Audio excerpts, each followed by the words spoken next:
The choice. The morning sun cut through downtown smog like broken glass, casting harsh shadows across the gridlocked street where Khloe Martinez watched her future slip away 1 second at a time. Her phone screen glowed mercilessly. 9:50 a.m., 10 minutes until the interview that could change everything. The Mercedes sat dead in the right lane, sleek black surface reflecting the chaos of honking cars and frustrated commuters.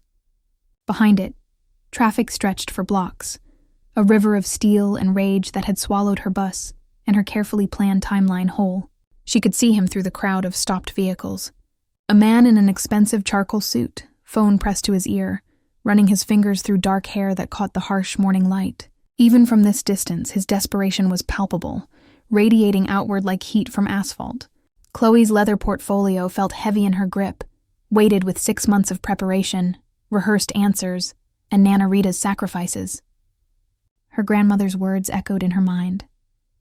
Kindness opens more doors than ambition ever could. But ambition paid bills. Kindness was a luxury they couldn't afford. The bus driver's impatient honking jarred her back to reality. Through the window, she watched the stranger pace beside his disabled car, his movements sharp with barely contained panic. He kept checking his watch, kept apologizing to every driver who cursed him as they crawled past. Something twisted in her chest. Recognition, maybe. The look of someone who understood that some moments could define everything that came after. "Lady, you getting off or what?" The bus driver called back to her. 9:51 a.m. The choice crystallized in the space between heartbeats. Khloe stood, her navy blazer suddenly feeling like armor she was about to shed. "I'm getting off," she said, and stepped into the chaos. The morning air hit her face, thick with exhaust and desperation. She dodged between stopped cars, her heels clicking against asphalt still warm from the early sun. The stranger was closer now, and she could see the fine lines around his eyes, the way his jaw tensed as he spoke into his phone. "Excuse me," she called out over the symphony of horns. "Do you need help?" James Harrison turned, and their eyes met across the small space between his broken dream and hers. For a moment, the noise faded as two people caught in the machinery of a day that refused to go according to plan recognized each other. "That's very kind of you," he said, ending his call with a sharp tap. "But I don't want to make you late. You look like you have somewhere important to be." 9:52 a.m. "I do," Khloe admitted, setting down her portfolio on the grimy sidewalk. "But maybe I can help quickly. What's the problem?" As James gestured helplessly at his car, explaining the sudden death of his engine, Khloe felt the weight of her decisions settling over her shoulders like a shroud. Rita would understand. Rita had taught her to choose compassion over calculation, even when the cost was everything. She rolled up her sleeves and approached the Mercedes, her manicured nails already chipped from the morning's tension. "Pop the hood," she said, and watched his eyebrows rise in surprise. The engine bay opened before her like a puzzle she'd learned to solve in her uncle's garage years ago. The battery terminal hung loose, disconnected. A simple problem with devastating consequences. "Found it," she announced, reconnecting the cable with steady hands that betrayed none of the panic screaming through her veins. The Mercedes roared to life. James stared at her with something approaching awe, but Khloe was already checking her phone. 9:58 a.m. 6 blocks away from Sterling Communications, where Mr. Thompson waited with his zero-tolerance policy for lateness. "How can I thank you?" James asked. But she was already backing away, portfolio clutched against her chest like a shield. "You don't need to," she said, her voice catching slightly. "I'm just glad I could help." That's when he noticed. The way her hands trembled, the desperate glance at her watch, the careful composure cracking at the edges. "You're late for something important, aren't you?" His voice was softer now, understanding threading through the words. "Because you stopped to help me." The admission hung between them in the exhaust-heavy air, and Khloe felt something shift. Not just in this moment, but in the trajectory of everything that would follow. "Yes," she whispered, and the word tasted like endings. "Get in the car!" The words cut through the morning chaos with startling authority. James stood beside the now purring Mercedes, his hand on the passenger door handle, watching Khloe with an intensity that made her stomach flutter. "What? Get in," he repeated. "I'm driving you. Where do you need to be?" "Sterling Communications. But it's 6 blocks, I can't." "You can, and you will." His eyes held hers, something fierce and uncompromising burning there. You just saved my meeting. The least I can do is save yours. Khloe's mind raced. Every instinct Rita had drilled into her screamed warnings about getting into cars with strangers, about accepting help that felt too generous, about men who looked at you like you were something precious they wanted to possess. But his phone buzzed in his hand, and she saw the screen. Board meeting, 10:15 a.m. Harrison Enterprises. Harrison. As in Harrison Enterprises. As in the tech giant that owned half the city's skyline. Her breath caught. You're James Harrison. And you're out of time. He opened the door wider. Choose Khloe Martinez. Her name on his lips sent electricity down her spine. She hadn't told him her name. How do you... He gestured to her portfolio, where her name was embossed in neat letters across the leather. Farinamin Khloe slid into the passenger seat, and the door closed behind her with the quiet finality of a trap springing shut. The offer. The Mercedes moved through traffic like a knife through silk. James navigating back streets and alleyways Khloe never knew existed. The interior smelled of leather and expensive cologne, a world away from the diesel fumes and worn vinyl of the bus she'd abandoned. You have 3 minutes, James said, his eyes never leaving the road. Tell me about this interview. Khloe's throat tightened. Marketing position. Sterling Communications. It's entry level, but the company is solid and you need the job. His voice was matter of fact, no judgment in it. How badly? The question landed like a punch. She thought of Rita's medical bills stacked on their kitchen table. The eviction notice tucked inside her portfolio where no one could see her shame. The community college degree she'd fought for while working 3 jobs. Badly enough to sacrifice a stranger's crisis for it, she said quietly, until I didn't. Something flickered across James's face. Respect, maybe, or calculation. With men like him, it was hard to tell the difference. They pulled up to Sterling Communications with 45 seconds to spare. James threw the car into park and turned to face her fully for the first time. Up close, he was devastating. Sharp cheekbones, eyes the color of smoke after fire, and a mouth that looked like it rarely smiled but could ruin you when it did. Go, he said. And Khloe? She paused, one hand on the door handle. You're better than entry level. His gaze held hers with uncomfortable intensity. Whatever they offer you, you're worth triple. She fled into the building, his words chasing her like smoke. The interview was a blur. Mr. Thompson asked questions, and Khloe answered from some autopilot part of her brain, while the rest of her replayed the last 20 minutes on loop. The weight of James's stare, the way he'd said her name like he was memorizing it, the casual certainty with which he'd stated her worth, as if he could see straight through her discount blazer to the desperation underneath. We'll be in touch, Thompson said, his tone suggesting they wouldn't be. Khloe walked out into the noon sun feeling hollowed out. She'd made it. She'd been on time. But somewhere between the Mercedes and Thompson's sterile office, she'd lost the thread of her carefully rehearsed performance. Her mind had been elsewhere. With him, her phone buzzed. Unknown number, the Metropolitan, 7 p.m. Dinner. Don't say no before you hear my offer. Her fingers trembled as she typed back. How did you get this number? The response came immediately. I'm a very resourceful man, Khloe. 7 p.m. She should block the number. Should go home to Rita. And forget about strange men in expensive cars who looked at her like she was a puzzle they wanted to solve. Should recognize the danger in the way her pulse quickened reading his text. Instead, she typed, I'll think about it. His reply made her stomach flip. No, you won't. You've already decided. I'll see you at 7. The Metropolitan was the kind of restaurant Khloe had only seen in magazines. Crystal chandeliers caught the evening light and scattered it across white linen tablecloths and faces that wore wealth like a second skin. The hostess looked her up and down, clearly calculating whether to turn her away, when a voice cut through the pretension. She's with me. James materialized beside her, somehow more commanding in a black suit than he'd been in charcoal that morning. His hand found the small of her back, possessive and warm through the thin fabric of her only good dress. Mr. Harrison, the hostess practically purred. Your usual table. They were led through the restaurant to a private corner where the city lights painted patterns across their table. James held out her chair, his fingers brushing her shoulders as she sat. Every touch felt deliberate, weighted with intention. "You came," he said, settling across from her. "You were very persuasive." Khloe's voice came out steadier than she felt, and mysterious. "Most strangers don't hunt down the phone numbers of people who help them. You're not most people." James poured wine without asking, 2 glasses of something that probably cost more than her rent. "And I don't believe in leaving debts unpaid.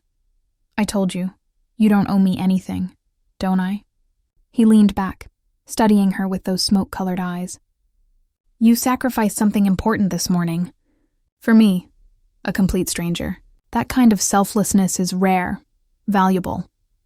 The word hung between them, and Khloe felt the conversation shift into dangerous territory. "What do you want, Mr. Harrison?" "James." He smiled, and it was devastating. "And I want to offer you a job." The restaurant noise faded to white static. Khloe set down her wine glass carefully, afraid her shaking hands would betray her. "I don't understand." "Harrison Enterprises needs a new director of community outreach, someone who understands sacrifice, who sees people instead of opportunities, who can fix things." His gaze was intense, unwavering. "Someone exactly like you." "I don't have the qualifications. You fixed my car in 2 minutes flat. You made a choice that cost you personally, because it was the right thing to do. Those are the only qualifications that matter to me." He slid a folder across the table. "The salary is inside, along with the benefits package. Look at it." Khloe's hands trembled as she opened the folder. The number on the first page made her vision blur. It was more than she'd make in 3 years at Sterling Communications. More than she'd ever imagined earning. Enough to save Rita, enough to breathe. "This is too much," she whispered. "It's exactly what you're worth. What I told you this morning, remember? Triple." James's voice dropped lower, intimate despite the public setting. "I take care of people who take care of me, Khloe. That's how my world works." Something in his tone made her skin prickle. Warning bells her desperation wanted to ignore. And what would you expect in return? Your time, your talent, your loyalty. Each word landed with quiet intensity. "I'm building something revolutionary, and I need people I can trust. People who understand that sometimes the biggest risks lead to the greatest rewards. You don't even know me, don't I?" James leaned forward, and the space between them crackled with electricity. "I know you're scared. I know you're supporting someone, probably family. I know you're brilliant and underestimated and so desperate to prove yourself that you'd rather drown quietly than ask for help. I know that underneath all that careful composure, you're angry at a world that demands everything and gives nothing back." Khloe's breath caught. It was like he'd reached inside her chest and pulled out truths she'd never spoken aloud. "How?" "Because I was you," he said quietly. 15 years ago. Different circumstances, same hunger. Someone gave me a chance I didn't deserve. Changed everything. Now I'm offering you the same thing." The waiter appeared with food Khloe didn't remember ordering. James had orchestrated the entire evening, she realized. Every detail calculated to overwhelm her resistance. To make her feel seen and special and chosen, it should have terrified her. Instead, it made her feel alive. "There's got to be a catch," she said. James's smile was slow, dangerous. "Smart girl. Yes, there's a catch. This job, this opportunity, it's not conventional. You'll be working closely with me, very closely.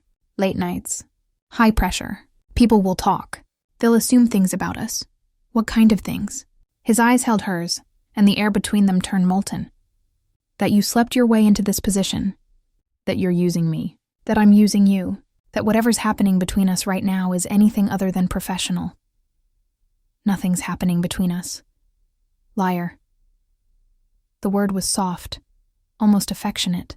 "Something started happening the moment you stepped off that bus. We both felt it. The question is whether you're brave enough to see where it goes." Khloe's mind raced. Every rational thought screamed at her to walk away, to recognize manipulation when it was dressed in expensive suits and generous salaries, to understand that men like James Harrison didn't offer miracles without expecting something in return. But Rita's prescriptions were running out. The eviction notice had a deadline, and something in James's eyes looked less like predation and more like recognition, like he really had been where she was, like he really did understand. If I say yes, she said slowly, I need your word that this is professional, that the job is real, that I'm not going to wake up in 6 months and discover I've been auditioning for some other role. James's expression went serious, all traces of that dangerous charm evaporating. You have my word, Khloe. The job is real. What you make of it is up to you, but I won't lie. I'm hoping you'll make something extraordinary. He extended his hand across the table, a handshake to seal the deal. Khloe looked at it, at him, at the folder with its life-changing number. Then she reached out and took his hand. His fingers closed around hers, warm and strong, and she felt the current run through her. Not just attraction, though that was there, undeniable. Something deeper. Something that felt like fate clicking into place or a trap snapping shut. She couldn't tell which. Welcome to Harrison Enterprises, James said, his thumb brushing across her knuckles in a gesture that was absolutely not professional. As the restaurant hummed around them and the city glittered beyond the windows, Khloe realized she'd just made another choice, one that felt even more irreversible than stepping off that bus. James lifted his wine glass in a toast, his eyes never leaving hers. To new beginnings. To new beginnings, Khloe echoed, and tried to ignore the voice in her head that whispered. It sounded more like an ending. The unraveling. 6 weeks into her new life, Khloe stood in James's penthouse office watching the city sprawl beneath them like a kingdom waiting to be conquered. The Harrison Enterprises tower occupied the kind of real estate that made people crane their necks from street level. All glass and steel and ambition reaching toward the clouds. The Riverside project needs your touch, James said from behind her, close enough that she could feel the heat of him. The community board is resistant. They don't trust corporations. But you speak their language. He'd been right about everything. The job was real.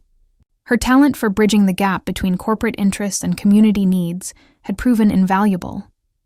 In 6 weeks, she'd negotiated 3 impossible deals, earned the respect of James's cutthroat executive team, and paid off 2 months of Rita's medical bills. She'd also fallen halfway in love with her boss, which was decidedly not part of the plan. I'll handle Riverside, she said, turning to face him. The late afternoon sun caught in his dark hair, turned his eyes molten. He looked at her the way predators looked at prey, except she wasn't entirely sure anymore who was hunting whom. I know you will. James moved closer, and the air between them tightened like a wire ready to snap. You're extraordinary at this, at seeing what people need before they know they need it. His hand came up, fingers ghosting along her jawline in a touch that could almost be accidental. Almost. James, she whispered, a warning and a prayer wrapped in 2 syllables. I know. His thumb traced her lower lip, and her breath stuttered. Professional. That was the deal. But Khloe, every time you walk into a room, professional is the last thing on my mind. She should step back, should maintain the careful distance they'd been pretending existed for 6 weeks, while their every interaction crackled with barely restrained want.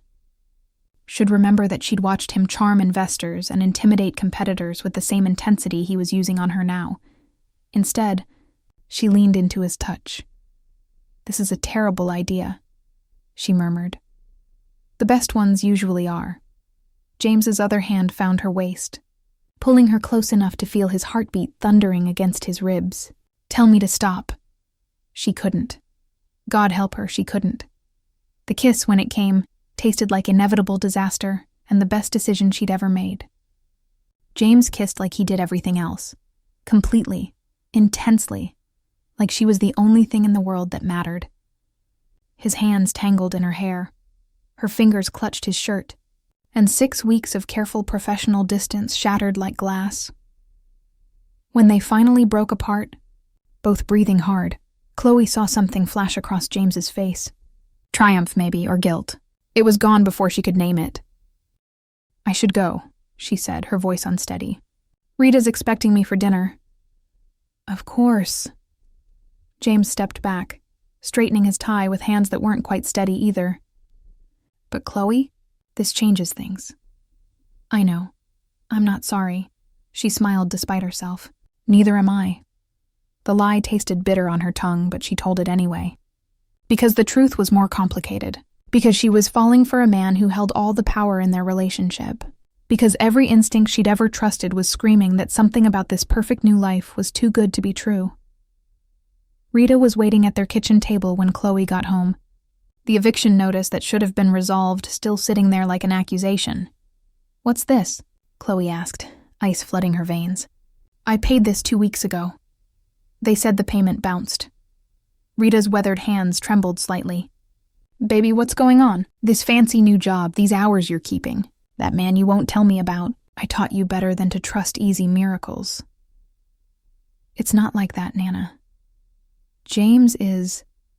She stopped, realizing she didn't know how to finish that sentence. "James Harrison."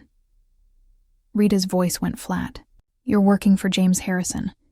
The way she said his name made Khloe's stomach drop. "You know him?" "I know of him."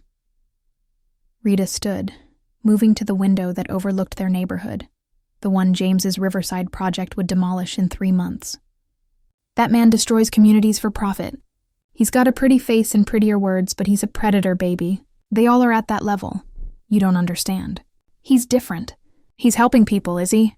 Rita turned, and the disappointment in her eyes was worse than anger. "Or is he helping himself? That Riverside project of his, the one you're probably helping sell to folks, you know what it does?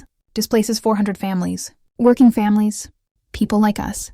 Replaces affordable housing with luxury condos no one in this neighborhood can afford." The words hit like bullets. Khloe thought of the Riverside presentation she'd been preparing, the community outreach meetings she'd been orchestrating, the way James had framed it as urban renewal, as progress, as giving people better opportunities. "He told me it was going to provide jobs, improve the area, improve it right out of existence." Rita's voice was gentle but firm. "Baby, I'm not saying he lied to you. Men like that, they believe their own stories. They wrap exploitation in opportunity and call it kindness. But the numbers don't lie. I've seen the real plans. My friend's son works for city planning. James Harrison is going to make millions off the backs of people who can't fight back. And you're helping him do it." Khloe sank into a chair, her mind racing. She thought of every interaction with James, every project he'd assigned her, every community she'd helped him win over with her authenticity and understanding. She thought she was building bridges. What if she'd been burning them instead? "I need to talk to him," she said quietly. "There has to be an explanation." Rita knelt beside her, taking her hands. "There probably is. And it'll be convincing. That's what powerful men do best. They make you believe that using you is the same as valuing you. That taking advantage is the same as taking care. But ask yourself, baby, why did he really hire you? A girl with no experience, no connections, no reason to be in his world, except that she was desperate enough to be useful and kind enough to be manipulated." The words were knives, each one drawing blood because they cut too close to fears Khloe had been trying to ignore. Her phone buzzed. "James, of course, missing you already. Tomorrow we'll celebrate the Riverside approval. You made this happen. I'm so proud of you." Khloe stared at the message, and for the first time since stepping into that Mercedes 6 weeks ago, she felt the full weight of her choices settling over her like a shroud. The next morning, she arrived at the office before dawn, accessing files she'd never been clear-headed enough to examine closely. The real Riverside numbers, the displacement statistics, the profit margins. Rita had been right about all of it. Worse, buried in the files was a memo. From James to his executive team, dated the day before he'd broken down on that gridlocked street. Target acquisition. Community liaison with authentic neighborhood credibility. Someone desperate enough to take the opportunity, idealistic enough to believe in it. Someone the communities we're displacing will trust. Need to move fast. Board meeting Tuesday will approve expanded timeline. The memo was followed by another, dated the morning of their meeting. Found her. Khloe Martinez. Perfect background, perfect desperation level, perfect timing. The car stall worked exactly as planned. "She's in." The words blurred as Khloe's vision swam. The car stall worked exactly as planned. Every moment she'd thought was fate had been calculation. Every choice she'd made had been anticipated, manufactured, weaponized against her. "You're here early." She turned to find James in the doorway, coffee in hand, that devastating smile on his face, the same face that had kissed her 12 hours ago. The same hands that had held her like she was precious while using her like a tool. Was any of it real? Her voice came out steady despite the earthquake inside her chest. James's smile faltered. His eyes went to the computer screen, to the memos still displayed there, and something like regret crossed his features. Khloe, answer the question. She stood, and he must have seen something dangerous in her expression, because he actually stepped back. The breakdown. The timing. This whole thing.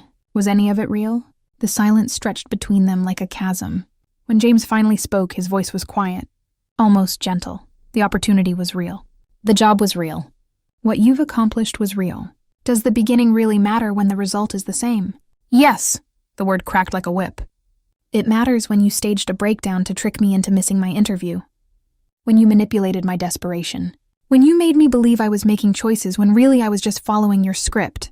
I gave you a chance. You used me. The words exploded out of her. You found someone vulnerable and you weaponized her kindness. You made me care about you. Trust you. While I was helping you destroy communities just like mine. People like my Nana. People like me. James's jaw tightened. This is business, Khloe. I did what I had to do. And everything I told you was true. You are extraordinary. You did change my world. The feelings between us. Those are real. Don't. She held up a hand. Something breaking inside her chest. Don't you dare tell me this was about feelings when it was always about profit. When I was just another asset you acquired. You're being dramatic. I'm being used. Her voice rose. And the worst part? I helped you. I charmed those people, those families, into trusting you, into accepting a deal that's going to ruin them. Because I believed you. Because you looked at me like I mattered and I was so desperate to matter that I didn't ask the right questions. James moved toward her, and she saw the calculation behind his concern, saw him choosing his next words carefully, preparing to salvage the situation, to keep his useful tool in play. Khloe, listen to me. What we have, it transcends all of this. Yes, I orchestrated our meeting, but everything after? That was real. You and me were the same. We understand that sometimes you have to make hard choices, that progress requires sacrifice. We're nothing alike. She grabbed her bag, her hands shaking with fury and heartbreak and shame, because I never would have used someone's kindness as a weakness. I never would have made someone fall for me as a business strategy. You're overreacting. No. She met his eyes and let him see every ounce of her devastation. I'm finally reacting appropriately. To being manipulated by someone I trusted. Someone I cared about. Someone who apparently saw me as nothing more than a convenient tool.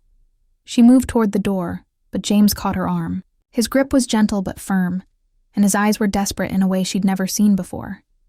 Don't leave. Please. We can fix this. I'll explain everything. You'll understand. I already understand. Khloe pulled away from his touch, from the electricity that still ran between them despite everything. You're exactly who my Nana warned me about, and I was exactly the fool you needed me to be. Khloe. But she was already walking away, her heels clicking against marble floors that suddenly felt like a prison.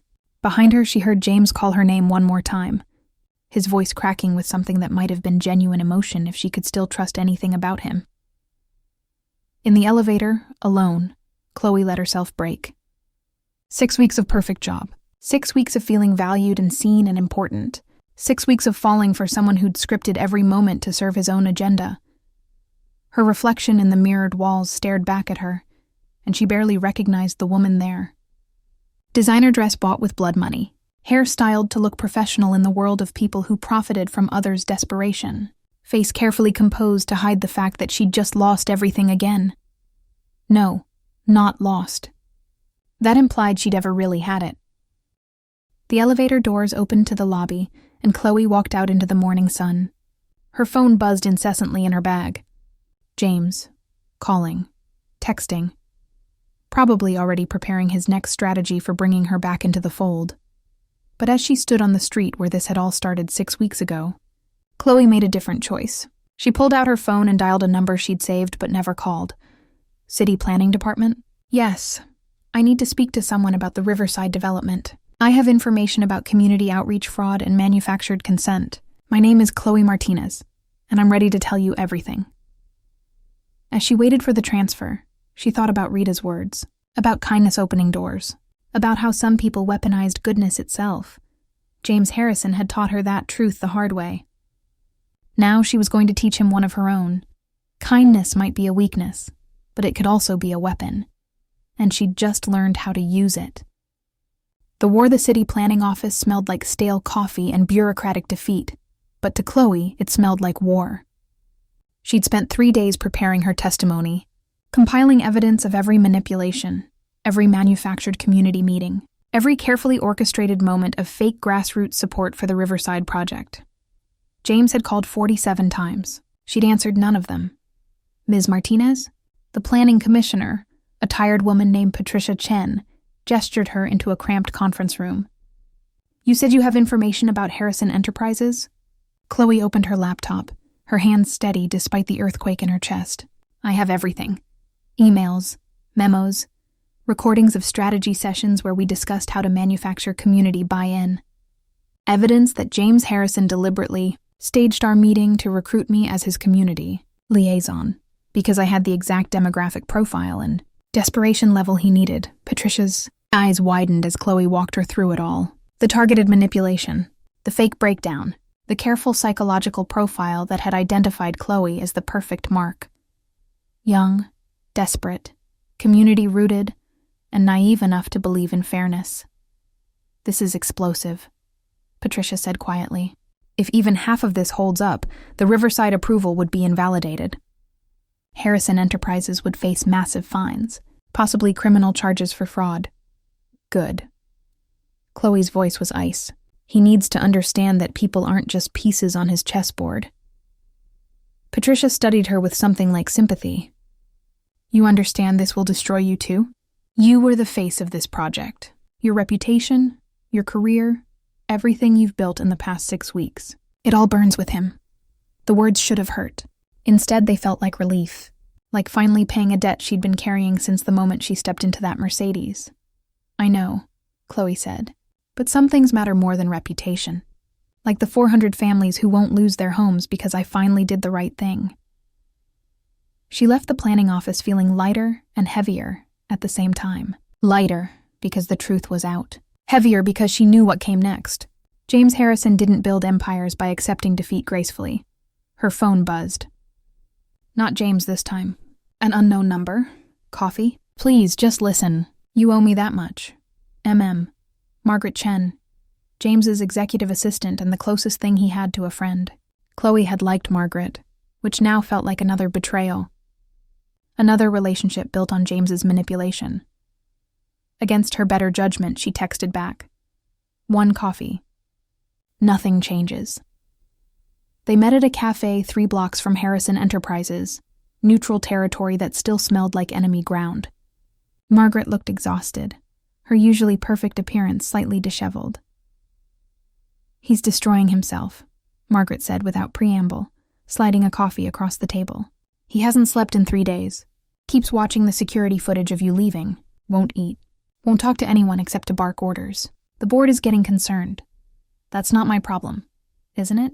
Margaret's voice was gentle but firm. "Khloe, I'm not here to defend what he did. The car breakdown, the manipulation, it was wrong. But there are things you don't know, context that matters. There's no context that justifies. His sister." The words stopped Khloe cold.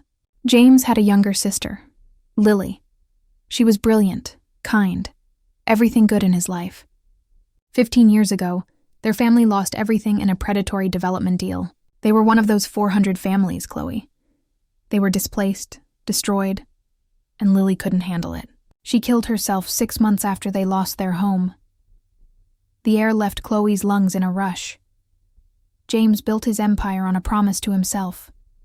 Margaret continued, her eyes sad, that he'd never be powerless again, that he'd be the one making the choices, controlling the outcomes. But somewhere along the way, he became the thing that destroyed his family. He just couldn't see it. "That's tragic," Khloe said, and meant it. "But it doesn't change what he did to me, to those families. Trauma doesn't excuse cruelty." "No, it doesn't." Margaret pulled out a folder, slid it across the table. "But maybe this does. Open it. Inside were new plans. Revised Riverside documents. Instead of luxury condos, affordable housing. Community centers. Job training programs. Profit margins slashed by 60%. And at the bottom, a memo from James to his board dated yesterday. I was wrong. The original Riverside plan is canceled. We're rebuilding it from the ground up. Ms. Martinez was right about everything. She always was. Khloe's hands trembled as she read. Why? Why change it now? Because you left. Margaret's voice was quiet. Because for the first time in 15 years, someone looked him in the eye and told him he'd become the monster he was trying to defeat. Because he loves you, Khloe. Really loves you. And loving you made him remember what it felt like to be human. The words twisted like a knife. Love isn't manipulating someone into missing their job interview. Love isn't using someone's desperation as a weapon. You're right. Margaret stood, leaving the folder on the table. It isn't. But maybe love is destroying your own company's profits to prove you can change. Maybe it's sacrificing everything you built to become the person someone you hurt deserves. He knows he can't fix what he did, but he's trying to fix what he's doing. That has to count for something. After Margaret left, Khloe sat alone with the folder, her mind racing. The revised plans would save the community, would provide real opportunities instead of pretty lies, would prove that James could be more than his trauma. But it didn't change the fact that he'd used her. Manipulated her, made her complicit in the very thing she'd been fighting against. Her phone buzzed again. James, this time finally, I know you hate me. You should, but the planning commission meeting is tomorrow. They're going to use your testimony to destroy Riverside completely. Not just my version, any version. They'll sell to another developer who won't care about affordable housing or community benefits. This is your last chance to save those families. Not for me. For them. Please. Khloe read the message 3 times, each word landing like a punch, because he was right. She knew the politics of city planning. If Harrison Enterprises went down for fraud, the Riverside land would be sold to the highest bidder. Someone with no Margaret whispering conscience. No Khloe-shaped guilt. No dead sister haunting their decisions. The families would still lose their homes. But without any of the compromises James's revised plan offered, she had a choice. Destroy James and watch the community fall to someone worse. Or swallow her pain and work with the man who'd betrayed her to save the people who'd trusted her. Rita found her on their fire escape that evening, staring at the skyline where Harrison Enterprises' tower cut into the dusk like a knife. You're going back to him, Rita said. Not a question. Not to him. To the project. There's a difference, is there? Rita settled beside her, their shoulders touching. Baby, I taught you that kindness opens doors. But I should have also taught you that sometimes kindness means protecting yourself. You don't owe that man redemption. I don't. Khloe's voice cracked. But I owe those 400 families a fighting chance. And right now, James's revised plan is the best chance they've got, even if working with him kills me. Rita was quiet for a long moment. Then, that boy taught you how to weaponize kindness. You sure you want to show him you learned the lesson? Khloe thought about James's desperate messages. His sleepless nights. His dismantled empire. The way he'd destroyed his own profits trying to prove he could change. I don't want to, she admitted. But I don't think I have a choice. She called him at midnight. He answered on the first ring, his voice rough with exhaustion and something that sounded like hope. Khloe. I'll testify tomorrow, she said. No greeting. But not the way I planned. I'll tell them about the revised plans, about your proposal for affordable housing and community benefits. I'll help you save Riverside. The silence on the other end stretched so long she thought he'd hung up. Then, why? After everything I did, why would you help me? I'm not helping you. Her voice was steel wrapped in ice. I'm helping the families you almost destroyed. Don't confuse the two. Can I see you? Before the meeting? I need to explain. No. The word was final. You don't get to explain. You don't get closure or forgiveness or another chance to manipulate my emotions. You get my professional cooperation to save this community. That's all. That's everything. Khloe, please. I know I can't fix what I did, but I'm trying. I know you are. Her throat tightened. Margaret showed me the plans. I know you're sacrificing millions. I know you're trying to be better. But James, understanding why you hurt someone doesn't make them hurt less. And I'm so tired of hurting. I never meant... Yes, you did. The truth came out quiet but devastating. Maybe not consciously. Maybe you even believed your own justifications. But you meant to use me. You meant to manipulate my desperation. You meant every calculated moment of our relationship, even the parts that felt real. Especially those parts, because those were the most useful. She could hear him breathing on the other end, could almost feel the weight of everything unsaid pressing through the phone line. "I fell in love with you," he said finally, his voice breaking. That wasn't calculated. That wasn't part of any plan. Somewhere between the manipulation and the meetings, I fell completely in love with you, and it terrified me because for the first time in 15 years, I cared about someone more than I cared about winning. The admission should have felt like victory. Instead, it felt like another wound. "I fell in love with you too," Khloe whispered, "with a version of you that maybe never existed. With the man who looked at me like I was extraordinary instead of useful. But I don't know how to separate the real from the performance. I don't know if I'll ever be able to trust that anything between us was genuine. Then let me prove it." His voice was desperate, raw. "At tomorrow's meeting, let me show you that I can be the man you thought I was, the one who deserves your kindness instead of weaponizing it." "James." She closed her eyes, feeling tears slip down her cheeks.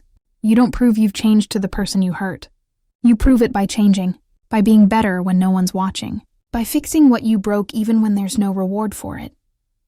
Will you ever forgive me?" The question hung in the air between them, weighted with everything they'd been and everything they could never be. "I don't know," Khloe said honestly. "Maybe, someday, but not tomorrow.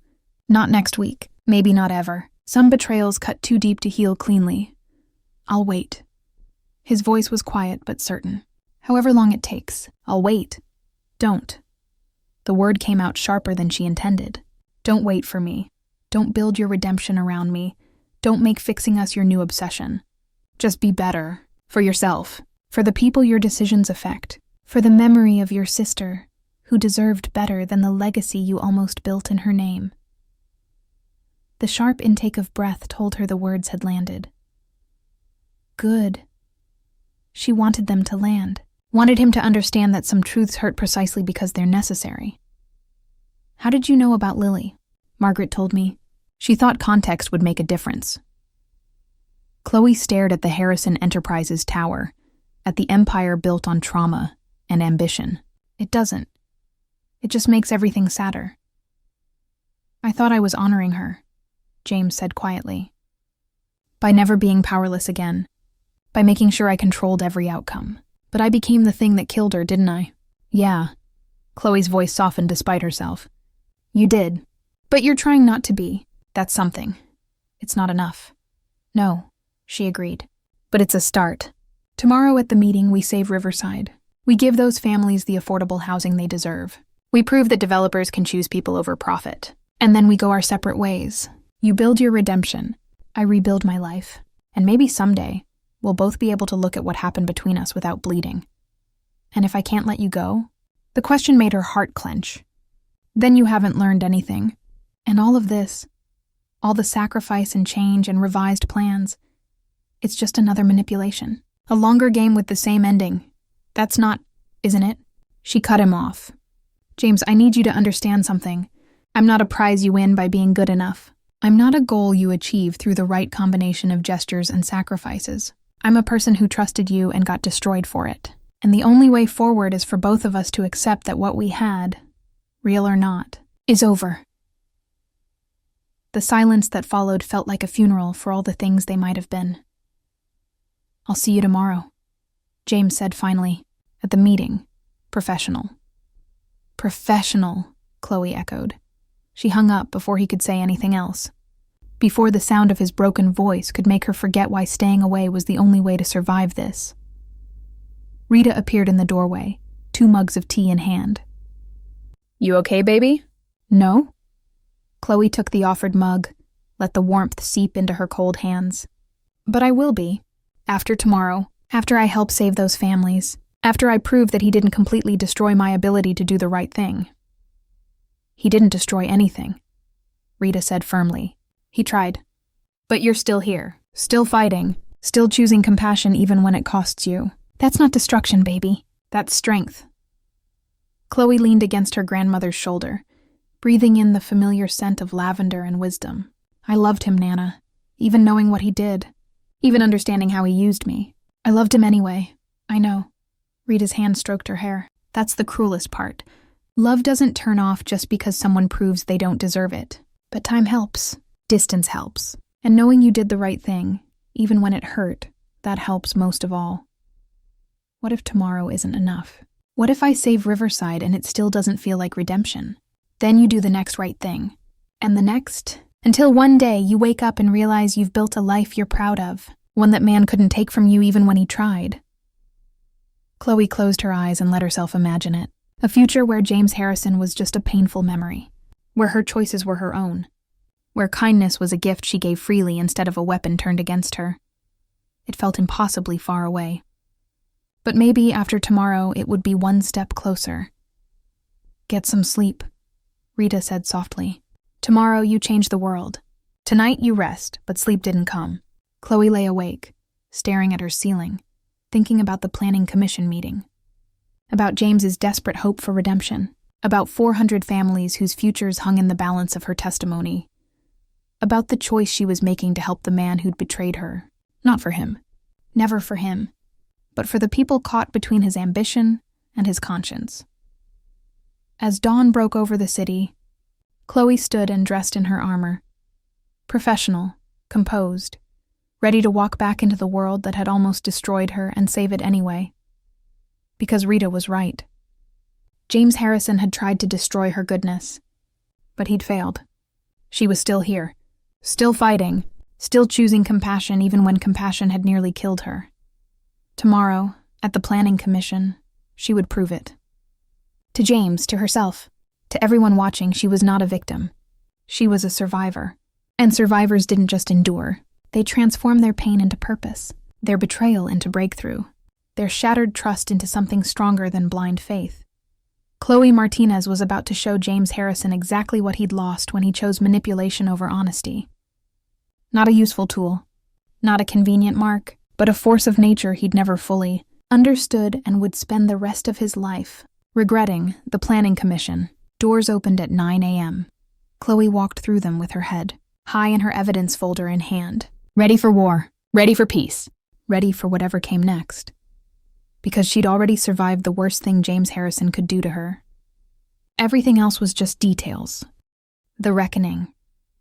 The planning commission chamber hummed with tension, cameras lining the walls like vultures waiting for carnage. Khloe sat in the witness section, acutely aware of James 3 rows behind her. She could feel his gaze on her back, heavy as a physical touch. But she didn't turn around.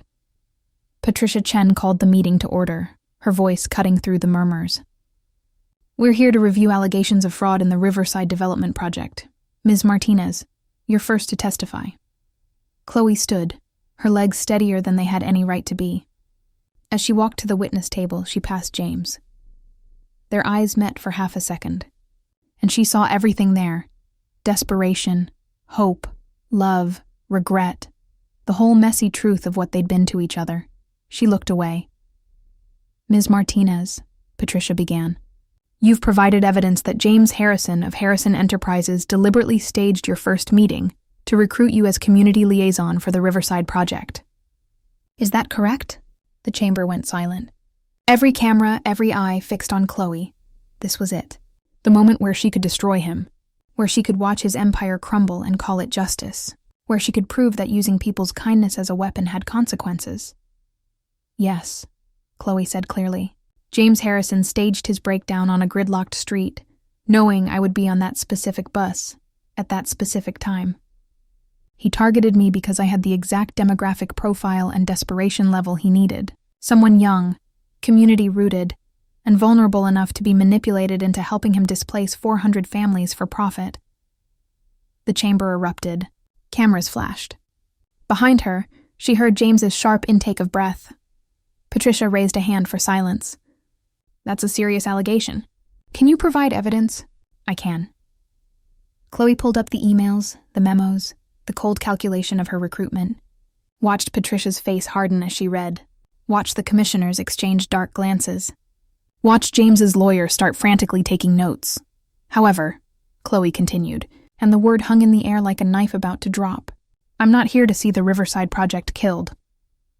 The chamber noise shifted from outrage to confusion. 3 days ago, James Harrison submitted revised plans, Khloe said, pulling up the new documents. Plans that replace luxury condos with affordable housing, that cut profit margins by 60% to prioritize community benefits, that transform a displacement project into actual urban renewal. These plans were submitted after I left Harrison Enterprises, after I made it clear I would testify against him. He had nothing to gain from this change except proving he could be better than his worst instincts. Patricia's eyes narrowed. Ms. Martinez, are you recanting your testimony? No. Khloe's voice was steel. I'm expanding it. James Harrison manipulated me, used my desperation, made me complicit in something that would have destroyed people like my grandmother. What he did was unforgivable. But what he's trying to do now matters too. Not because it erases his betrayal. It doesn't. But because 400 families shouldn't lose their homes because I need revenge. She turned, finally, to look at James. He sat perfectly still, his face carved from stone except for his eyes, which were wet with unshed tears. I'm testifying to both truths, Khloe said, speaking directly to him now, that you're capable of calculated cruelty, and that you're capable of change. The commissioners can decide which version of you deserves to move forward, but those families deserve a champion, even if that champion is someone who almost destroyed them. She turned back to Patricia. The revised Riverside plans are good. They're what this community needs. If you kill them to punish James Harrison, you're not protecting the neighborhood. You're just ensuring someone worse takes over. Someone without a Lily haunting their conscience. Someone without a Khloe forcing them to be better. The silence that followed was absolute. That's all I have to say, Khloe finished. Except that kindness shouldn't be a weakness people can weaponize. And being manipulated doesn't make you stupid. It makes you someone who believed people could be better than they chose to be. I still believe that, even after everything. She stepped down from the witness table. As she passed James's row, he stood. For a moment, they faced each other in the aisle, and the world narrowed to just the two of them. Thank you, he whispered. Don't. Her voice was quiet but firm. Don't thank me. I didn't do this for you. I did it because it was right. Learn the difference. She walked out before he could respond, before the cameras could catch her crying, before her composure cracked and revealed how much it had cost her to save the man who'd tried to destroy her. The commission deliberated for 6 hours. Khloe spent them in a cafe 3 blocks away, drinking bad coffee and watching her phone. Rita had texted, "Proud of you, baby." Whatever happens next, Margaret called twice. Khloe didn't answer. When the decision came, it was Patricia who called her directly. The revised Riverside project is approved, she said without preamble. With conditions. Harrison Enterprises faces $2 million in fines for the fraud. James Harrison personally is barred from community outreach for 5 years. And you, Ms. Martinez, are being appointed as independent community liaison. You'll oversee the project to ensure Harrison actually delivers what he's promised. Full salary, full authority. You report to us, not him. Khloe's breath caught. I don't understand. You saved those families today, Patricia said quietly. Not from evil, but from being collateral damage in someone else's war. That takes character. The kind we need ensuring this project stays honest. You interested? It would mean seeing James regularly, working with him while maintaining professional distance, facing the man she'd loved and lost every day while building something good from the ashes of their betrayal. It would hurt. God, it would hurt. Yes, Khloe said. I'm interested. Good. You start Monday. And Ms. Martinez, what you did today, testifying to both truths, that took courage. Don't let anyone tell you different. After she hung up, Khloe sat in the cafe and let herself feel everything. The pain, the victory, the horrible, complicated relief of having made the right choice even when it cost her everything. Her phone buzzed. James, I heard about your appointment. I'm glad. Not just for the project, for you. You deserve to see it through, to know you saved something real. She stared at the message for a long time before responding. This doesn't change anything between us. His reply came immediately. I know. But maybe someday it'll change how you see yourself, not as the girl who got manipulated, but as the woman who transformed betrayal into something meaningful. That's who you've always been, Khloe. I just couldn't see it until you walked away. She didn't respond. Just tucked her phone away and walked home through the city that felt different now, still sharp and desperate, but also full of possibility, full of people like her, trying to do the right thing in a world designed to punish goodness. 6 months later, the Riverside Project broke ground. Khloe stood at the ceremony, clipboard in hand, watching James give a speech about community and responsibility and second chances. He looked older somehow, weathered by accountability, but also lighter, like he'd finally put down a weight he'd been carrying for 15 years. Their eyes met across the crowd. He nodded slightly. She nodded back. Professional, respectful. Two people who'd destroyed and saved each other, learning to coexist in the space between. After the ceremony, he approached her. They hadn't spoken privately since the commission meeting. All their communication filtered through official channels and project updates. "You did it," he said quietly. "Every promise we made, you ensured we kept. The families are staying. The community is healing. This is real because of you." "It's real because you chose to make it real," Khloe corrected. "I just held you accountable. That's the job. Can I buy you coffee?" The question came out hesitant, almost shy. "Just coffee. No agendas. No manipulation. Just two people who used to mean something to each other trying to have a conversation." Khloe studied him, saw the sincerity in his eyes, saw the man he'd worked to become over 6 months of therapy, restructured business practices, and personal accountability.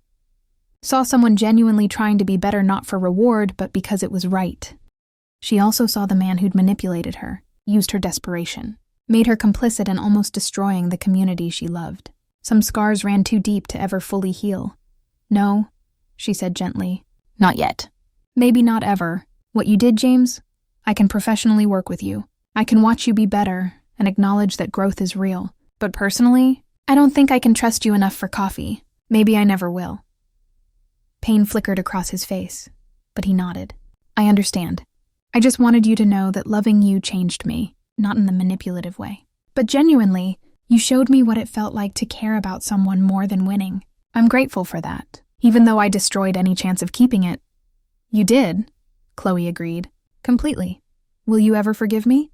The question had haunted her for 6 months. Through sleepless nights and therapy sessions and moments of weakness when she missed him so badly it physically hurt. Through watching him change and wondering if he'd always been capable of being this person. If she'd been wrong about him. If she was being too harsh. But Rita's words always brought her back. Forgiving someone doesn't mean giving them access to hurt you again. Sometimes forgiveness looks like acceptance and distance. "I forgive what you did," Khloe said slowly. "The manipulation. The betrayal. The calculated cruelty. I understand your trauma. I see your growth. I forgive the action." Hope bloomed in James's eyes. "But I don't forgive you," she continued, and watched that hope wither. "Because forgiveness implies relationship, implies trust being rebuilt, and I can't do that. What you taught me about power and vulnerability and how goodness can be weaponized, that changed me, made me harder, more careful, less willing to believe people when they show me who they are. I don't know if that's growth or damage.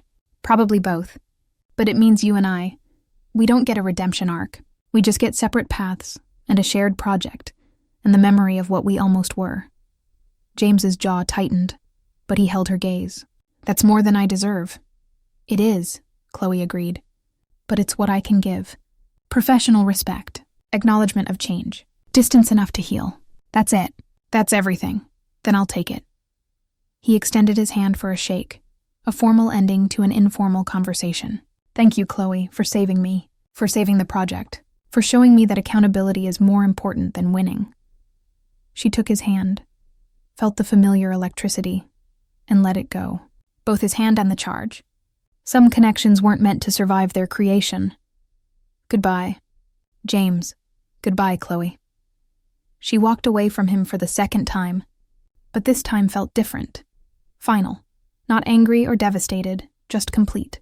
A chapter closing, a lesson learned, a scar forming over a wound that would always ache but no longer bled. That evening, Khloe stood on her fire escape with Rita, watching the sunset paint the city gold and red. The Riverside construction site was visible in the distance, cranes silhouetted against the dying light like promises finally being kept. "You okay, baby?" Rita asked. "Yeah," Khloe said, surprised to find it was true. "I am. It still hurts. Probably always will. But I'm okay. That boy teach you anything useful?" Khloe thought about it. About James's manipulation and her response. About how she'd transformed betrayal into purpose. About the 400 families who would stay in their homes because she'd chosen accountability over revenge. "He taught me that kindness is powerful," she said finally. "Powerful enough to be weaponized, but also powerful enough to transform everything when you refuse to let it be used. He tried to make my goodness his tool. Instead, I made it my strength. That's the real lesson." Rita squeezed her hand. "You did good, baby. Real good. Those families, that community, they're whole because of you. Because you chose compassion over calculation, even when it cost you everything. That's the legacy you're building. Not the girl who got manipulated. The woman who turned betrayal into breakthrough." Khloe leaned her head on Rita's shoulder, breathing in lavender and wisdom, and let herself believe it. She wasn't defined by what James had done to her. She was defined by what she'd done in response. By the choice to save rather than destroy. To build rather than burn. To be better than the worst thing that had happened to her. Her phone buzzed one last time. James, probably. She didn't check. Didn't need to. Whatever he had to say, whatever confession or apology or attempt at connection, it didn't matter anymore. She'd told her truth. She'd saved her community. She'd transformed her pain into purpose. And now she was moving forward, not because she'd forgiven or forgotten, but because she'd survived, and surviving, Khloe was learning, was its own kind of victory. The city lights began to flicker on, one by one, like stars refusing to be drowned by darkness. Khloe watched them illuminate the skyline, including the Harrison Enterprises tower where this had all begun, where she'd been destroyed and rebuilt, where she'd learned that some betrayals cut so deep they changed the shape of you forever. But maybe that wasn't a bad thing. Maybe being changed meant being stronger, wiser, more careful with her trust, but no less willing to offer kindness when it mattered. Maybe James Harrison had tried to break her goodness and instead had forged it into something unbreakable. The thought made her smile. Not happy, not healed, but surviving. And right now, on this fire escape with her grandmother beside her and her future spreading out below like a promise finally worth believing in, surviving felt like enough. More than enough. It felt like winning. The end.